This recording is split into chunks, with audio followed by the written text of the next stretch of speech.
Your work also includes the assessment of learning impact and evaluation. So how do you measure the effectiveness of training over the short, the medium and the long term? Well, it's funny you should ask because I'm part of a new venture called Pathways to Impact with several other evaluation professionals. And we kind of bring together the gamut of approaches to evaluation. There are actually many approaches that you can take. There are a lot of approaches that are used by many organizations. They're sort of the tried and true approaches to evaluation.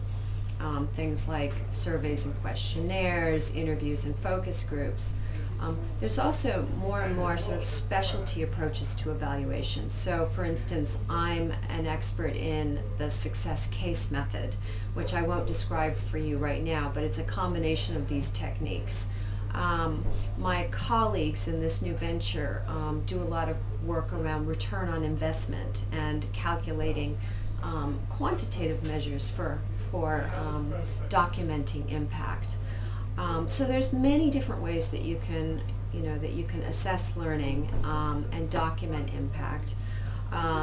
There are also more and more non-traditional techniques. One thing that I'm really interested in is capturing data at different points in the learning process and different kinds of data, not just from participants but also from people in the environment who are observing the behavioral changes and the impact that they're having, clients and customers, other people that the person may have interaction with. I'm also looking at sort of systemic impacts when you have a group of people who go through a training program, looking at what are the impacts further in the organization at large. Is there collective impact and not just individual impact? So there's a lot of things that you can look at and that you can think about. The other thing that's really important about evaluation is that I consider it a positive and pragmatic intervention. So I don't think that there's any one right way to do it.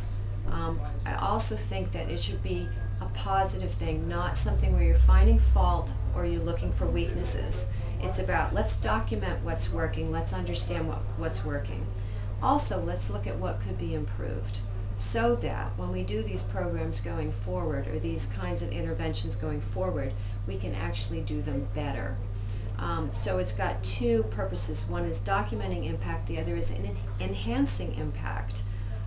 So it's got a positive focus. What often happens when you say the word evaluation is that people think about a negative process of finding out what's wrong and who to blame. And I think that's entirely the wrong approach. It should be something that people see as an ongoing part of any sort of learning intervention. It's something that should be programmed in at the beginning. And thought about, and data should be collected over time, and then it should be used to help the organization to do things better.